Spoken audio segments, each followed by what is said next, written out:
నేను ఇంటికి పోతా నోడుతా సమస్య చేస్తున్నా ఏడవడతాడు ఎక్కువ చేసుకుంటా నటనాలు చేయొద్దు. భరత్ నేను సీరియస్గా చెప్తున్నా. నేను నా ఇంటికి వద్దునా, నేను నా ఇంటికి వద్దా, నా ఇంటికి వద్దా తమాషా చేస్తా. ఏం చేస్తావు, ఏం చేస్తావు అంటున్నా, ఏం చేస్తావు చెప్పు. ఎందుకు ఏం చెప్పు, ఏందా చెప్పు, ఏం చెప్పు, ఏంది ఏంది చెప్పు, ఏంది ఏం నా ఇంటికి నన్ను వద్దా పన్నాడు మళ్ళా ఎక్కువ కారు తెప్పు ఎక్కువ నాకేవా నా ఇంటికి నగరాలు మీరు దొంగలే మాదే మన నగరాలు చేసుకుంటాయి కదా. మీ సంగతి నేను తర్వాత చూస్తా, ఇప్పుడు కాదు. మీరు చాలా ఎక్కువ చేస్తున్నారు, అర్థమైందా? అంటే ఏం చేద్దాం మీరు రోడ్డు మీద అది అందరు సినిమా చూపిస్తున్నావా? ఎవరికి సినిమా లేదు సార్. మీరు సైలెంట్ ఉంటే మేము అందరం మేము ప్రొసీజర్ వెళ్ళిపోవచ్చు. అనవసరంగా దీనికి ఇష్యూ ఏం ఇష్యూ ఏంది, ఏం ఇష్యూ అని చెప్పు. ఇప్పుడు నేను నా ఇంటికి పోద్దా, ఇంటికి మేమే దింపుతాం. నడు మరి ఎక్కువ ఎక్కువ నా బండ్లు ఎక్కువ లేదా నీ బండ్లు ఎక్కాలనా, నీ బండ్లు ఎక్కాలనా మాట్లాడతాం. మీ డిఎస్పీ తో మాట్లాడతా, ఎస్పీ తో మాట్లాడతాం. నీ బండ్లు నేను ఎందుకు నేను దొంగ నామనా, నేను ఏమన్నా క్రిమినల్ నా, ఏం దొంగతనం చేసిందా, ఏం చేసినా నీకు బండ్లు ఎక్కమంటున్నావు. నకరాలు కాకపోతే చూస్తున్నా కొద్ది ఊకుంటా కొద్ది ఎక్కువైపోతుంది మీది. ఏమి ఇంత ఇంత రాజకీయం ఏందా మీది? 40 ఏళ్ళ నుంచి ఇంత రాజకీయం చేస్తారు మీరు, సుక్కలు చూపిస్తారు. మీ సంగతి గ్యారంటీ చూసుకోండి, మీరు గ్యారంటీ చూడండి మీది. నేను లేకపోతే నా పేరు ఇంకోటి పెట్టాలి. ఏం నేను ఇంటికి వద్దా, ఐంబడ 100 మంది ఉన్నారా, నా ఇంటికి నేను పోవద్దా? వెళ్తారు సార్, మేమే దింపుతాం. ఒక కొంచెం ఇష్యూ ఉంది, ఇష్యూ ఉండడం వల్ల ఏడికి నా ఇంటి కాడనా, మరి ఏడుంది ప్రాబ్లం, ఏడ ఉన్నది ప్రాబ్లం, ఏడ ఉన్నది చెప్పండి. నానపూర్లో ఇష్యూ ఉంటే నా ఇంటి కాడ ఇంటికి పోతా, నేను నా ఇంటి కాడ పోతున్నా. ఏంటండి మీ దొంగలాగా ఎంపడుతున్నా, నేను ఏడికి రాను, నేను ఏడికి రాను, నేను రాను.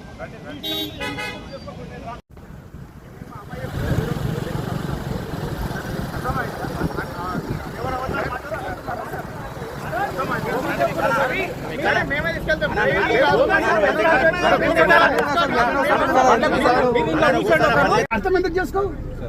నేను ఎప్పుడు అబద్ధాలు ఆడాను, మీకంటే 24 hours అబద్ధాలు ఆడతారు మీరు, నేను ఆడాను. మీకు నాకు చాలా డిఫరెన్స్ ఉంది, మీకు కూడా తెలుసు అది. అందుకే మీ డ్యూటీగా మీరు ఆడాలి, మీకు అది మీ హక్కు. మీకు ఆడకుండా నడవదు మీకు, నేను ఆడను. మా కాన్షియస్ పాత పోలీసు వాళ్ళని కూడా అడుగుతున్నా, నేను అబద్ధం ఆడినట్టుంటే నేను ముక్కు నేలకు రాస్తుంది. అర్థమైందా? మమ్మల్ని అర్థం చేసి రాసియాలన్నా నీకు రాసి చూడొద్దు. అట్లా కాదు, అసలు మీతో ఎందుకు సార్, మేమే తీసుకెళ్తాం. నువ్వు వేరే దగ్గర పోతావు. లేదు లేదంటున్నా. ఒకటి నేను ఏబిఎస్ కోదాము, అడికెళ్ళి ఇంటికి ఆడుకోదాం. నువ్వు ఇంటికాడ 24 గంటలు నా రూమ్ లో కూర్చో, ఏసీ వేసుకొని మళ్ళీ కూర్చుంటా. మనం పోదాం రండి సార్. అరే మళ్ళా చెప్తారు సార్ మీరు. అరే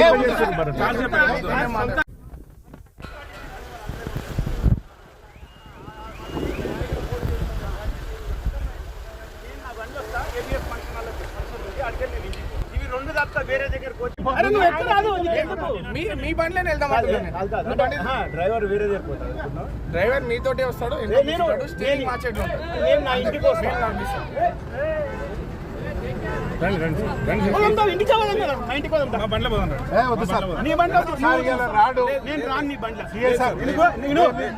రెచ్చగొట్టకుండా సార్ దయచేసి.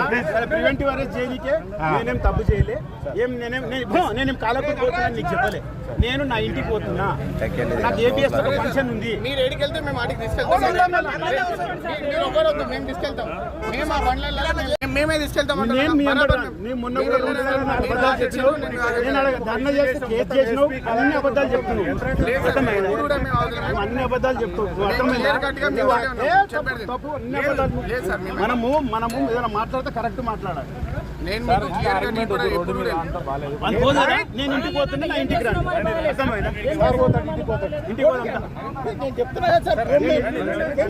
ఏం చేసినా మేము భయపడే సవాలే లేదు.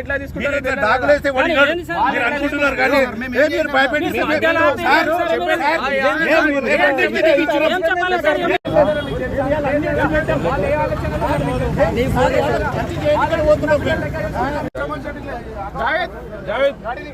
బండి తీసుకో. బండి ఏంటంటే బండ్లు మా బండ్లు కూడా మీకు ఇవ్వాలా? మీతోటి వస్తాం, మీ బండ్లు ఏమైనా లేదంటే మా బండ్లు అది ముందు నేను కాదంటే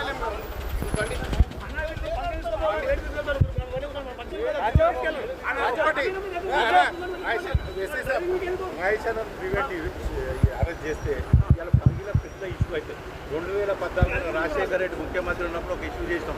మీరు రికార్డు తీసుకుంటే ఓపెన్ చెప్తున్నా, ఎవరైనా రికార్డు కూడా చేసుకోండి, ఏం వేకెట్ చేసుకోండి, ఏం కేసు పెడుతున్నో పెట్టండి. ఇలా వేల మంది తోలుకొని వస్తాం సార్, వేల మందిని తోలుకొని చేస్తారు. పుణ్యానికి వచ్చిన మళ్ళీ వాటికి మీరు చూడండి, మీరు ఏం చేస్తారో మాకు కూడా తెలుసు సార్. మీరు ఏం వేకెట్ ఏబిఎస్కోవాలి, నా ఇంటికోవాలి, వేరే దగ్గర నడిపించిన అనుకో నీ సంగతి చూస్తాను.